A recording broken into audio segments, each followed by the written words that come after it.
Hello दोस्तों, physics bye V L channel पे स्वागत है। अब आज पढ़ते हैं कक्षा 10 का विज्ञान, जिसमें हम पढ़ेंगे अपवर्तन वगैरह। ठीक है, जैसे अपवर्तन की एक बार परिभाषा देखते हैं। अपवर्तन है क्या? जब प्रकाश किरण किसी एक माध्यम से दूसरे माध्यम में जाती है तो अपने मूल मार्ग से विचलित हो जाती है, तो इस घटना को हम प्रकाश का अपवर्तन कहते हैं। यानी कि अपवर्तन में हमें माध्यम की आवश्यकता होती है। एक माध्यम से दूसरे माध्यम में प्रकाश का जाना होता है। तो जब एक माध्यम से दूसरे माध्यम में जाएगी प्रकाश किरण, तो क्या होगी? अपने मूल मार्ग से विचलित हो जाएगी। ठीक है, तो इस घटना को हम क्या कहते हैं? प्रकाश का अपवर्तन कहते हैं। जैसे परावर्तन के दो नियम हैं, वैसे अपवर्तन के भी दो नियम होते हैं। तो एक नियम तो ये होता है कि आपतित किरण और अपवर्तित किरण और अभिलंब तीनों एक ही बिंदु पर होते हैं अथवा एक तल पर होते हैं। और दूसरा नियम होगा आपतन कोण की ज्या, ज्या मतलब वही साइन, आपतन कोण की ज्या तथा अपवर्तन कोण की ज्या, अपवर्तन मतलब आर, अपवर्तन कोण की ज्या का अनुपात एक क्या होता है? नियतांक होता है। ठीक है, इसी को हम बोलते हैं स्नेल का नियम। ठीक है, यानी स्नेल का नियम, नियतांक हमारा क्या हो जाएगा? हमें नियतांक को म्यू मान लें अगर, तो साइन आई अपान साइन आर हो जाएगा बराबर म्यू। ठीक है, जैसे अपवर्तनांक की अगर परिभाषा आ जाए तो हम तब भी इसको हम म्यू को हम क्या बोलेंगे? अपवर्तनांक बोलेंगे। तब भी हम बोलेंगे कि एक माध्यम से दूसरे माध्यम में जाने पर आपतन कोण की ज्या तथा अपवर्तन कोण की ज्या का अनुपात एक नियतांक होता है, जिसे हम अपवर्तनांक कहते हैं। ठीक है, तो अपवर्तन की परिभाषा हो गई। अपवर्तन के बारे में हम डिटेल में हमारा एक वीडियो होगा जिसमें हम डिटेल बताएंगे कि जो तारों का टिमटिमाना है किस कारण से होता है। तो 2-3 उदाहरण 4 उदाहरण उसको भी लेके चलेंगे। बाकी किसका अपवर्तनांक कम होता है, किसका अधिक ज़्यादा होता है, तो ये हम देखेंगे अपवर्तनांक के बारे में। तरंग दैर्घ्य किसकी अधिक होती है। लेकिन अभी हम सिर्फ न्यूमेरिकल देख रहे हैं कि अपवर्तनांक वगैरह पे, क्रांतिक कोण पर, इस पर सवाल कैसे बनती है। ठीक है, तो सिर्फ अभी हम न्यूमेरिकल पढ़ेंगे। बाकी इसकी डिटेल से हमारी वीडियो है, इसमें लिंक में नीचे हम लिंक लगा देते हैं, उसमें देखिएगा। ठीक है, तो चलिएगा हम एक बार न्यूमेरिकल नोट करते हैं, एक बार हम फार्मूले नोट करते हैं, फिर उस पर न्यूमेरिकल लगाते हैं। अभी हम बताएं कि अपवर्तन में माध्यम की आवश्यकता होती है। एक माध्यम से दूसरे माध्यम जाएगी, स्वाभाविक है कि एक माध्यम कुछ और होगा, एक माध्यम कुछ और होगा, यानी एक विरल होगा तो एक सघन होगा। तो जैसे कि विरल माध्यम में प्रकाश की चाल देखी जाए तो विरल माध्यम प्रकाश की जो चाल होगी, वेग होगा, वो अधिक होता है। और जो सघन माध्यम होता है उसमें प्रकाश की चाल क्या होती है? कम होती है। ठीक है, तो विरल माध्यम सघन माध्यम में ऐसी होती है प्रकाश की चालें। अगर देखा जाए विरल माध्यम है क्या, तो यदि अपवर्तित किरण आपतित किरण के सापेक्ष अभिलंब से दूर हटता है तो उस माध्यम को पहले माध्यम के सापेक्ष क्या कहते हैं? विरल माध्यम कहते हैं। यदि अपवर्तित किरण आपतित किरण के सापेक्ष अभिलंब की ओर अगर झुकता है तो उस दूसरे माध्यम को पहले माध्यम के सापेक्ष सघन माध्यम कहते हैं। इसमें दो चीजें निकल के आई। एक बार अभिलंब क्या हो रहा है? अभिलंब से आपतित किरण दूर जा रही है, एक बार अभिलंब से आपतित किरण, अपवर्तित किरण उसके नजदीक आ रही है। ठीक है, तो जब अपवर्तित किरण अभिलंब की ओर आएगी तो वो माध्यम हमारा कैसा होगा? सघन होगा। जब अभिलंब से दूर भागेगी तो माध्यम हमारा क्या होगा? विरल होगा। ठीक है, सघन माध्यम, विरल माध्यम। ठीक है, तो चलिएगा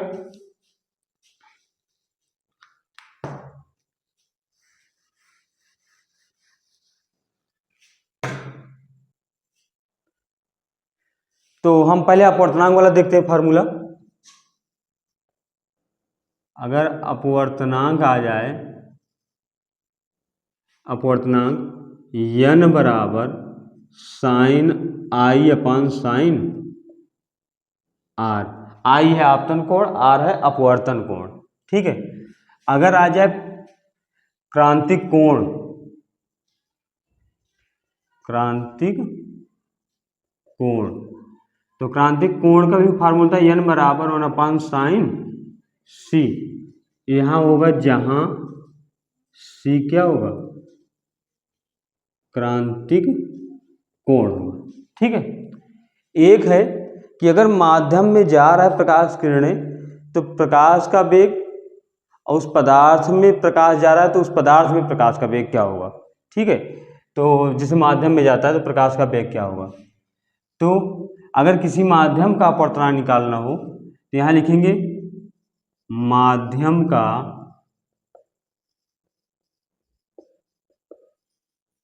अपवर्तनांक बराबर निर्वात में प्रकाश की चाल बटे माध्यम में प्रकाश की चाल। यानी किसी माध्यम का अपवर्तनांक निकालना हो, यानी माध्यम का अपवर्तनांक मतलब n अगर मान लें तो निर्वात में प्रकाश की चाल c और माध्यम में प्रकाश की चाल v होगी, तो n बराबर निकल के आता है c/v। जैसा कि पता है निर्वात में प्रकाश की चाल कितनी होती है, तो निर्वात में प्रकाश की जो चाल होती है c बराबर 3 × 10⁸ मीटर प्रति सेकंड होती है। ठीक है, निर्वात में प्रकाश की चाल, तो हमेशा c का मान 3 × 10⁸ ही रखेंगे। बाकी जो माध्यम होगा उसका अगर अपवर्तनांक निकालना हो तो माध्यम में प्रकाश की चाल दिया रहेगा, या तो माध्यम का अपवर्तनांक दिया रहेगा तो प्रकाश की चाल निकालना होगा माध्यम में। ठीक है, तो आज हम इन्हीं 3 फार्मूलों पे लगाते हैं। और एक और है, पहले माध्यम के सापेक्ष दूसरे माध्यम का अपवर्तनांक। ठीक है, जैसे अगर कोई एक पहला माध्यम हो, जैसे ये होता है, यहाँ से प्रकाश किरणें जाती हैं ये, तो पहले माध्यम के सापेक्ष दूसरे ये पहला माध्यम हो गया, दूसरा माध्यम है ना, तो पहले माध्यम के सापेक्ष दूसरे माध्यम का अगर अपवर्तनांक आ जाए तो यहाँ अगर पहला मान लें तो 1n2 बराबर होता है 1/2n1, उसका व्युत्क्रम होता है। पहले माध्यम के सापेक्ष दूसरे माध्यम का अपवर्तनांक बराबर 1 बटे दूसरे माध्यम के सापेक्ष पहले माध्यम का अपवर्तनांक। ठीक है, ये 2n1। ठीक है, ये होता है। और क्या होता है, या इसको हम अगर इसको वायु मान लें, वायु मतलब A, इसको कांच मान लें, कांच मतलब G, तो इसको अगर ANG लिखें तो 1/, हो जाएगा GNA। ठीक है, ANG बराबर 1/GNA। तो ये हो गए, इस पर सवाल लगाते हैं, इस पर लगाते हैं, ये वाले पे लगाते हैं, ये वाले पे लगाते हैं, तो हमारा आज इस पर न्यूमेरिकल होंगे। बाकी अगर डिटेल में पढ़ना हो कि अपवर्तनांक है क्या, सघन माध्यम क्या है, विरल माध्यम क्या है, अपवर्तन क्या है, अपवर्तन के नियम क्या है, ठीक है, अपवर्तन किस में होता है, जैसे हम टंकी की तली में सिक्के का उभरा हुआ दिखाई देना, टंकी में किसी पेंसिल या ग्लास में किसी पेंसिल का टूटा हुआ दिखाई देना, ठीक है, ये सब क्या, तारे का टिमटिमाना, ये सब अपवर्तन के उदाहरण है। किस रंग में अपवर्तनांक अधिक होता है, किसमें अपवर्तनांक कम होता है, किसमें तरंग दैर्घ्य अधिक होता है, किसमें कम होता है, अपनी पूरी एक वीडियो आएगी जिसे हम इसमें लिंक देते हैं आपको, उसको देख सकते हैं। ठीक है, तो आज हम न्यूमेरिकल पढ़ते हैं, बाकी देखा जाएगा। चलिए, जैसे एक क्वेश्चन है, पढ़ते हैं, आप देखिएगा। वायु में प्रकाश की चाल 3.0 × 10⁸ मीटर प्रति सेकंड है। यदि जल का अपवर्तनांक 4/3 हो तो जल में प्रकाश की चाल ज्ञात कीजिए। ठीक है, तो जैसा क्वेश्चन में दिया गया है पहले हम उसको नोट करते हैं, फिर आगे बढ़ते हैं। ठीक है, तो दिया गया है वायु में प्रकाश की चाल, दे रखा है किसमें, वायु में, तो वायु में प्रकाश की चाल कितना दे रखा है, 3.0 × 10⁸ मीटर प्रति सेकंड दिया है।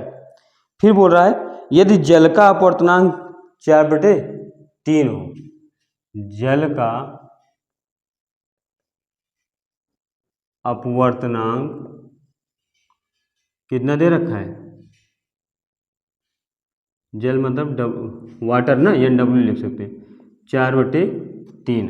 अपवर्तनांक का कोई मात्रक नहीं होता है। ठीक है, तो 4/3 हो गया, NW बराबर 4/3, वाटर W में।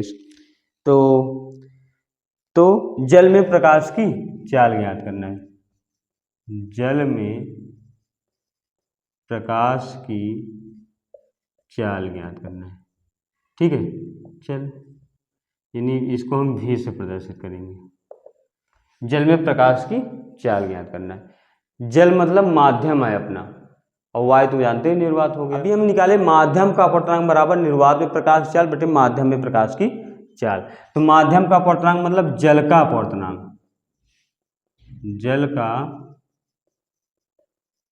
अपवर्तनांक बराबर निर्वात या तो वायु में प्रकाश की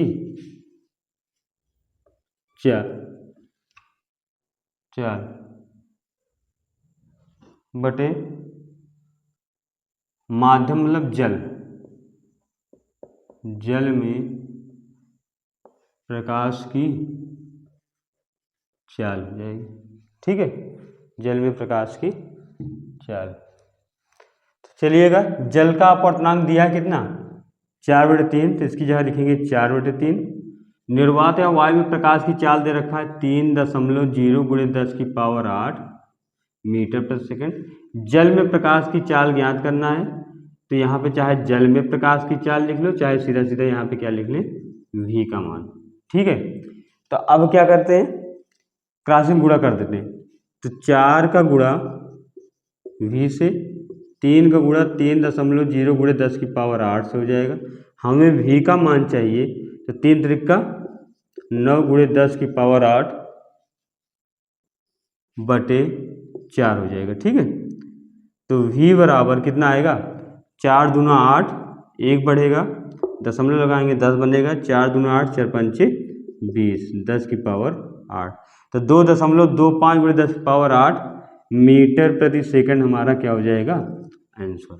ठीक है, तो 2.25 × 10⁸ मीटर प्रति सेकंड हो जाएगा जल में प्रकाश की चाल। अगर जल में प्रकाश की चाल दिया होता, अपवर्तनांक पूछता, तो इसका मान रखते। ठीक है, इसका मान क्या करते, रख देते, इसका मान हम निकल आता। यानी तीनों में से अगर किसी का भी मान अगर पूछे तो हम निकाल सकते हैं। ठीक है, तो एक बार स्क्रीनशॉट लीजिएगा, हम आगे बढ़ते हैं। ठीक है, चलिएगा, उसी पे एक क्वेश्चन है, अपना अगला क्वेश्चन उसी पे एक, तो हम पढ़ते हैं, देखिएगा। निर्वात में प्रकाश की चाल दिखाए 3 × 10⁸ मीटर प्रति सेकंड। तो निर्वात में जो प्रकाश की चाल दे रखा है, निर्वात में प्रकाश की चाल यानी c बराबर 3 × 10⁸ मीटर प्रति सेकंड दिया है। फिर आगे है, यदि कांच का अपवर्तनांक 1.5, यानी जो यहाँ पे अपवर्तनांक दिया है, यानी n का मान दिया है 1.5 है। फिर है, तो कांच में प्रकाश की चाल ज्ञात करना है, यानी कांच में प्रकाश की चाल ज्ञात करना है। ठीक है, यानी माध्यम में प्रकाश की चाल ज्ञात करना है। तो फार्मूला सीधा सीधा लिख देते हैं। फार्मूला क्या है,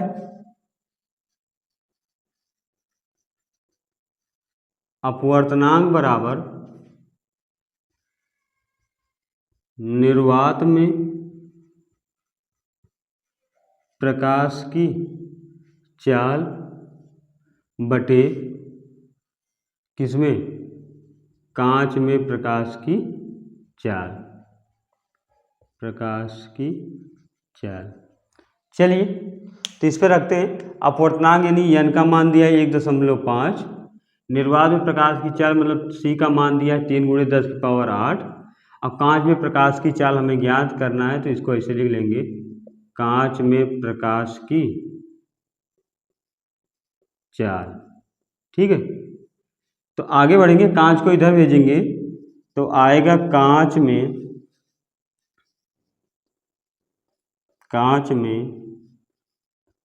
प्रकाश की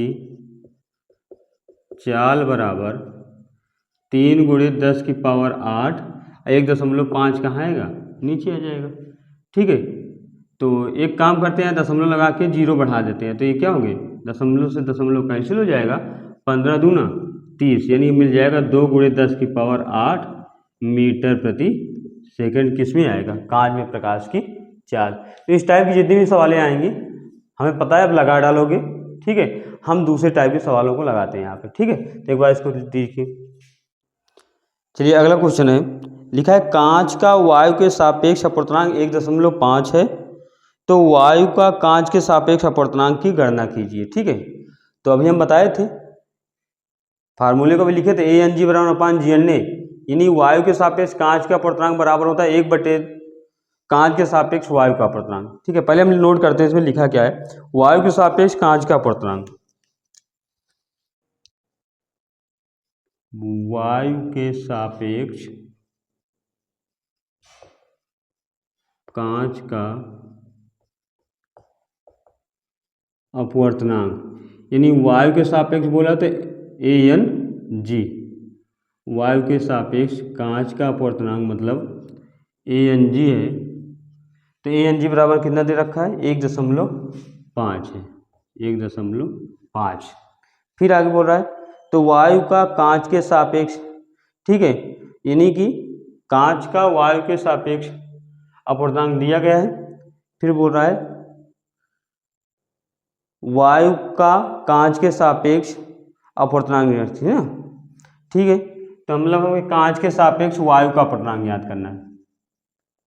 कांच के सापेक्ष वायु का अपवर्तनांक यानी GNA हमें ज्ञात करना है, ठीक है। तो वायु के सापेक्ष कांच का अपवर्तनांक, चाहे इसको बोलो चाहे कांच का अपवर्तनांक वायु के सापेक्ष, कांच का वायु के सापेक्ष अपवर्तनांक, तो बात एक ही हुई। वायु के सापेक्ष कांच का अपवर्तनांक फार्मूला भी लिखे थे, AnG बराबर होता है 1/GNA, ठीक है। तो हमें GNA चाहिए, तो GNA को इधर भेजेंगे और 1/AnG कहाँ होगा, नीचे जाएगा। तो 1/AnG का मान कितना है, 1.5 है, तो 0.0 लगा दो यहाँ पे, ठीक है। तो अब क्या बन गया, 5 दूना 10, 5 तिहाई 15, 2/3। तो हमारा आंसर आएगा 2/3। या तो दशमलव में लाना चाहें तो मिलेगा 0.3 6 18, 2 बढ़ेगा फिर 3 6 18, तो इसे से जाएंगे तो हम लिख सकते हैं 0.67, ठीक है, 0.67 दशमलव में, ठीक है। तो एक बार इसको नोट करिएगा, बढ़ते हैं अगला क्वेश्चन। चलिएगा अगला क्वेश्चन है, वायु के सापेक्ष जल तथा कांच का अपवर्तनांक क्रमशः 4/3 तथा 3/2 है, तो जल के सापेक्ष कांच का अपवर्तनांक ज्ञात कीजिए, ठीक है। तो पहले जो दिया गया है उसको नोट करते हैं।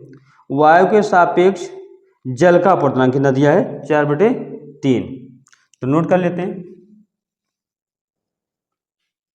वायु के सापेक्ष जल का अपवर्तनांक, वायु के सापेक्ष जल का अपवर्तनांक यानी AnW कितना दिया रखा है, 4/3, 4/3 दिया है। फिर आगे क्या बोल रहा है, वायु के सापेक्ष जल तथा कांच का अपवर्तनांक, उसी वायु के सापेक्ष कांच का भी अपवर्तनांक, तो लिखेंगे वायु के सापेक्ष कांच का अपवर्तनांक, तो इसको लिखेंगे AnG, कितना दे रखा है, 3/2 है, 3/2 नोट कर देते हैं। फिर आगे बोल रहा है तो जल के सापेक्ष कांच का अपवर्तनांक, तो हमें ज्ञात क्या करना है, जल के सापेक्ष कांच का अपवर्तनांक, तो जल के सापेक्ष कांच का अपवर्तनांक यानी WnG ज्ञात करना है, ठीक है,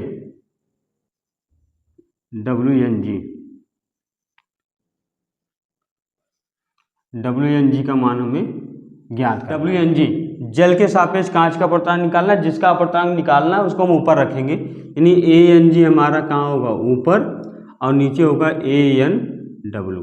मान को प्रतिस्थापित कर दो, AnG का मान कितना है, 3/2, AnW का मान कितना है, 4/3। चलो, जैसा कि पता है सबको, अंदर अंदर का गुणा होता है, अगर दो भिन्न होती हैं तो बाहर बाहर गुणा होता है। तो अंदर ये थे दोनों और बाहर कौन से, ये दोनों हैं। तो एक काम करते हैं, 3 का गुणा 3 से करते हैं और 4 का गुणा 2 से करते हैं, तो मिलेगा कितना, 3 त्रिक 9 और 4 दूनी 8, यानी किसके, जल के सापेक्ष कांच का अपवर्तनांक 9/8 आएगा। आया समझ में, एक बार फिर समझेंगे। वायु के सापेक्ष जल का अपवर्तनांक, वायु के सापेक्ष कांच का अपवर्तनांक क्रमशः दे रखा है 4/3 और 3/2, तो हमें जल के सापेक्ष कांच का अपवर्तनांक ज्ञात करना है, WnG का मान ज्ञात करना है। WnG मतलब जिसका क्या करना है, जिसका अपवर्तनांक ज्ञात करना है, यानी कांच वाले ज्ञात करना है, तो कांच वाले के ऊपर रखेंगे ANG अपन ANW। तो ANG का मान हम रख दिए 3/2 और उसके 4/3, अंदर अंदर बाहर बाहर को गुणा करेंगे तो क्या होगा 9/8 हो जाएगा। हमारा क्या होगा आंसर। एक बार स्क्रीनशॉट लीजिएगा। हम बढ़ते हैं अगला क्वेश्चन। चलिए अगला क्वेश्चन है, कुछ क्रांतिक कोण पर भी एक आध सवाल हो जाए। तो लिखा है वायु के सापेक्ष किसी द्रव का क्रांतिक कोण 30 अंश है। वायु के सापेक्ष किसी द्रव का क्रांतिक कोण 30 अंश है, तो उस द्रव का अपवर्तनांक ज्ञात कीजिए। ठीक है, चलिएगा क्रांतिक कोण कितना है 30 अंश है। तो सबसे पहले हम लिख लेते हैं क्रांतिक कोण। क्रांतिक कोण यानी कैपिटल C कितना दे रखा है 30 अंश। तो वायु के सापेक्ष किसी द्रव का अपवर्तनांक हमें ज्ञात करना है, तो उस द्रव का अपवर्तनांक ज्ञात करना है। ठीक है, कोई बात नहीं। वायु के सापेक्ष द्रव का अपवर्तनांक, तो वायु मतलब एयर और द्रव मतलब लिक्विड हो जाएगा, तो लिख सकते हैं ANL। ठीक है, ANL इसका मान ज्ञात करना, वायु के सापेक्ष द्रव का अपवर्तनांक। तो एक फार्मूला होता है अपवर्तनांक बराबर 1/, sin C, यानी n बराबर 1/, sin C। तो यहाँ n की जगह हो जाएगा ANL। तो हम लिख सकते हैं ANL बराबर 1/, sin C, यानी 1/, sin C का मान कितना दे रखा है 30 अंश। जैसा कि सबको पता है sin 30 अंश का मान कितना होता है 1/2, यानी इसकी जगह हम लिख सकते हैं 1/2। 30 गया, 2 कहाँ जाएगा ऊपर, तो ANL बराबर हमें आएगा कितना आंसर 2 हो जाएगा। हमारा अपवर्तनांक आ जाएगा वायु के सापेक्ष द्रव का। ठीक है, तो सबको पता ही होंगे sin 30 अंश, 45 अंश, 60 अंश के मान क्या होते हैं। तो उन सबके मान को हम यहाँ प्रतिस्थापित, जरूरी नहीं है 30 ही आए, 45 आ जाता तो वहाँ √2 रखते, sin 60 आता है √3/2 रखते, sin 90 आ जाता तो 1 रखते, तो ऐसे रखते हैं। ठीक है, तो एक बार इसको नोट करिएगा। हम अगले बढ़ते हैं। एक क्वेश्चन है अपना, वायु तथा कांच में प्रकाश की चाल दे रखा है 3 × 10⁸ मीटर प्रति सेकंड तथा 2 × 10⁸ मीटर प्रति सेकंड। वायु के सापेक्ष कांच का अपवर्तनांक ज्ञात कीजिए। तो पहले नोट करो, वायु तथा कांच में प्रकाश की चाल, पहले वायु में प्रकाश की चाल देख लो। वायु में प्रकाश की चाल जो दे रखा है 3 × 10⁸ मीटर प्रति सेकंड देखा है, और किस में दिया है कांच में। तो कांच में प्रकाश की चाल क्या दे रखा है, कांच में प्रकाश की चाल जो रखा 2 × 10⁸ मीटर प्रति सेकंड दिया है। ठीक है, तो वायु के सापेक्ष कांच का अपवर्तनांक ज्ञात करना है। वायु के सापेक्ष कांच का अपवर्तनांक ज्ञात करना है, यानी ANG का मान ज्ञात करना है। तो निर्वात में प्रकाश की चाल बटे माध्यम में प्रकाश की चाल, यानी C/V होता है। तो एक बार मान रखेंगे, C का मान कितना रखा है 3 × 10⁸, और V का मान दिया 2 × 10⁸। ये दोनों तो क्या होंगे कैंसिल हो जाएंगे, मिलेगा 3/2। ये हमारा क्या होगा आंसर हो जाएगा। या तो हम 3 में 2 से भाग करेंगे तो आएगा 1.5, यानी ANG बराबर मिल जाएगा 1.5। तो चाहे 3/2 आंसर लिखेंगे, चाहे 1.5 रखेंगे, हमारा आंसर हो जाएगा। तो आया होगा समझ में, n बराबर C/V पे ही लगा है। तो इस टाइप के 40 सवालें हमें पता है अब आ जाएंगे आप लोगों को। तो जो भी अगर डाउट होती है सवालें तो हमें बताइएगा। हमारा अभी और आएगा, इनके इंपॉर्टेंट क्वेश्चनों को हम ढूंढ के बताएंगे। अभी तो हम सिर्फ नॉर्मल क्वेश्चन लिए हैं, अभी कुछ हम ग्राफ वगैरह बना के भी क्वेश्चन बनेंगे। ठीक है, कि एक माध्यम से दूसरे माध्यम प्रकाश किरणें जाती रहेंगी, तो वहाँ पे हम आपतन कोण अपवर्तन कोण हमें खुद ढूंढना पड़ेगा उसमें से, तो वहाँ पे वैसी सवालें आएंगी। तो हम अगले वीडियो में ऐसी सवालें बनाते हैं। पहले नॉर्मल सवालें, इस टाइप की जितनी भी सवालें सब लगाइएगा। कहीं से कोई डाउट होता है तो हमें एक बार कमेंट बॉक्स में कमेंट करिएगा। ठीक है, मिलते हैं अगले वीडियो में, तब तक के लिए ओके। लाइक करिए, शेयर करिए और सब्सक्राइब करिए। ठीक है, ओके।